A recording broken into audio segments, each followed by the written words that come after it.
Hello everyone, it's Matt. Just thought I'd do a quick intro to the video just to apologise about the sound quality in some parts. It was a very windy, wet and horrible day, and I thought that I was using this microphone here well, but in fact it wasn't actually working at all, which is always why you should test things out, because I was using the wrong cable. This cable is used if you're using it for a camera. I was using it for a mobile phone, and there's another cable which is somewhere in this house, lost I think. Hopefully I can get a new cable to make it work, and my videos will be better in the future. But anyway, I hope you enjoyed this video, notwithstanding the sound quality, and let's run it now. Thanks very much.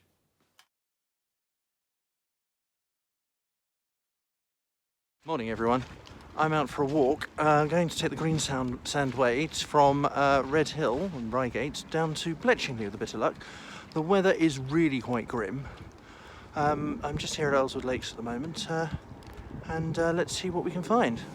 So this is the top lake at Ellswood Lakes, and at the moment what they've done is they've taken a lot of water out, and the reason for that is because they are trying to remove all the fish from the top lake, put them into the bottom lake. I think it's for a fishing club, and the fish shouldn't be in the top lake anyway, apparently. So at the moment the water level is really quite low. Which is surprising, obviously, with all the rain that we've had. You can see here that the island, straight in front of me here, you could walk across if you fancied going across the bog. Anyway, so my plan is, and whether I'll get that far I don't know, is to walk from here along the Greensand way, past Ellswood, past Royal Ellswood, through to South Nutfield, then up onto the ridge, onto the Greensand Ridge, back on the Greensand Ridge at Nutfield. And then hopefully carry on to Bletchingley, where we may pass the Bletchingley Castle, which isn't open to the public. There's not a lot left. I thought it might be worth having a look. So that should take me a couple of hours. Let's see if we can do it. See you in a bit.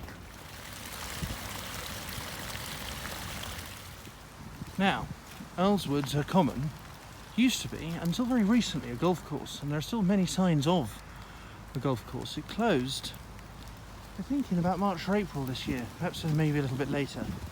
So you can see all these sort of raised areas where they used to tee off, or that might have been the green, I suppose. So now it's all owned by the council, and so it's been left a little bit on its own. There's a lot of things to do at Ellswood Common. You've got the lakes and everything else. But I'm just trudging through now, and actually this is a bit, although I live very close by, I've never really walked through, and I've never taken this part of the Greensand way between Red Hill and Nutfield. In fact, I've never been east on the Greensand way. I suppose some of you may know that I've been walking the Greensand way, or parts of it, with Richard Voves, the Bald Explorer, and we've been having quite good fun. It's taken us quite a long time, over a year, to get between Leith Hill and Brockham. But I'm just sort of, this is a bit of a recce really, to see almost if it's worth walking this point. I'm about to cross the main A23, London to Brighton Road, so I won't film that. I'll see you guys in a minute. Now, I've come away from the A23. I'm walking down an avenue, an old road which is now long closed. This used to be one of the entrances to Royal Ellswood, which was a mental asylum, or as it used to be called on the maps in Victorian times, the Royal Asylum for Idiots, which is nice. Now it is a very nice posh housing estate, closed in the 1990s, I should think, and then reopened. Has a pool, and it has a playing pipe organ in its great hall. But it is a lovely looking building. You can see it from the train. You might have just heard the train there, and we are about to go underneath the railway line, and there is a train up there, which you can't see, so I'll edit that bit out. Anyway, carrying on.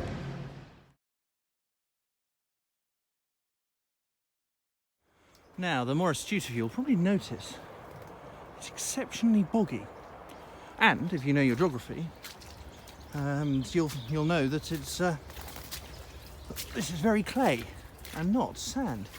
Why is the Greensand way here rather than on the ridge, which is just about half a mile to our north? I think the reason for that is you'd be walking through Red Hill, and whilst you don't get to go and see Red Hill Common on the Greensand way, which is very nice, you would otherwise just be you would otherwise be walking just through a load of suburbia. which wouldn't be much fun. And probably Redhill isn't one of the Surrey towns that you would go and see for its natural beauty. Anyway, I'm just going to go carry on through this quagmire, which is obviously being used by the Greensand Way Path Widening Association, and we'll carry on.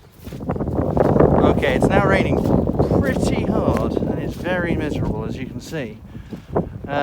So I do have a wet weather alternative, which is to stop halfway at Nutfield rather than carrying on to Bletchingley. I might well avail myself with that, but we'll see how we get on. Now, an interesting fact about this drive here, you can see the driveway's got concrete underneath me.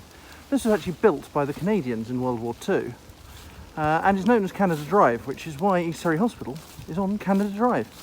I think it was built, as far as I'm aware, to take people from the aerodrome, which is just over there to our east, towards the hospitals that were in Redhill at the time. I might be wrong, and I'm sure someone can tell me. Hi everyone, I made an executive decision. I'm in South Nutfield, and as it's just me, I can do what I like. So I'm just going to avoid going up the hill and down the hill again, and walk through South Nutfield to carry on our way. The rain's back on again, so we'll see how we get on.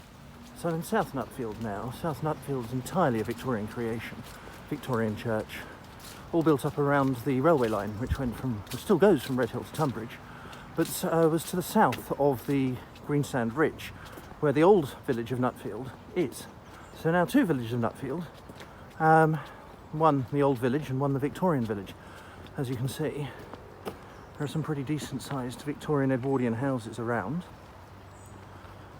Just about to get to Nutfield railway station. There's also South Godstone, which is of a similar age, set away about half a mile south of the original village. Okay, so I'm out of South Nutfield now, and I'm walking along, getting close to the M23 motorway, which is probably what you can hear. In front of us, you can see here a building that's called Lytle Hall. I know nothing at all about it. It has a look now of being institutionalised. It's probably a care home. But it has got this very special looking tower. You can see it for quite a long way. Otherwise, around here, it's bleak, pretty miserable, pretty wet, but then I'm walking this at the end of November. It's been wet for quite a few days now, so there we go. Pressing on. Here's another annoying on-road pit. It's quite a steep road. We're actually now, having walked back onto the Sandstone Ridge, coming off it again, which means I'll have to get back on it later. So a bit of hill walking, but that's all right. Shortly about to go underneath the M23, and then that should be the last of the noise that we hear, really. But it is really quite pretty around here, as you can see, but still miserable. Okay, so we're now going underneath the M23. It's actually not quite as loud as I thought it would be. There's some houses very close by. Just behind me back there, you might just be able to see them. And you'd have thought it would be intolerable, but actually, certainly in noise terms, it's not too bad. I mean, that might be because there's some speed restrictions at the moment as they try and do something to the motorway. I don't know. But it's quite unusual to be able to walk underneath a motorway such as this. Good echo too. Whoa!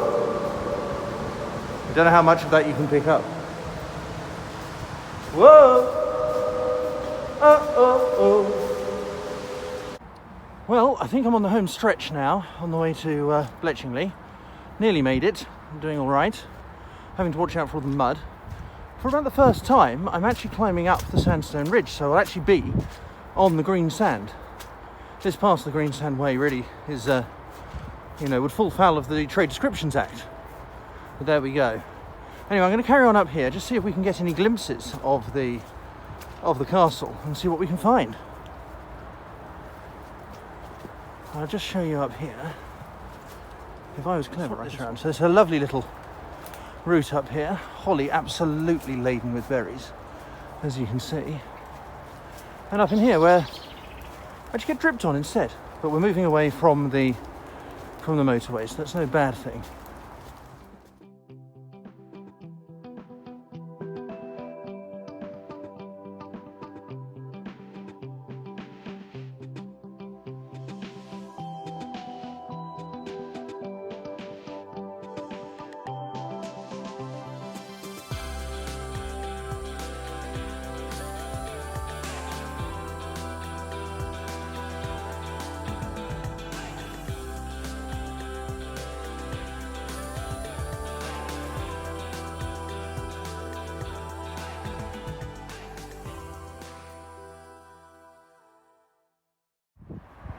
Forget the noise of the motorway for a moment.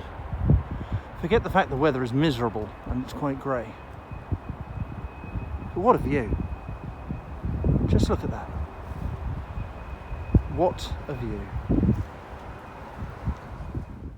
Now, forgive the wind noise, but I understand looking at the map that the castle's in here. I knew it's a private property. There's absolutely, you can't see a thing, sadly. It's a registered ancient monument. There are a few stones standing, and I think it's called Bailey Castle of Bailey, built in sort of King Stephen's time. But that's all I can show you, I'm afraid.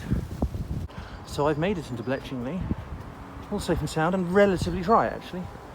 Less could be said about my boots, the better. But anyway, I'm going to leave it here. Thank you ever so much for watching. I hope you enjoyed it. I will do some more of these when I can, maybe very rarely, but I'll do it when I can. Please leave a like, subscribe, and comment if you'd like me to do some more. Anyway, I'll speak to you all soon. Take care. Bye bye.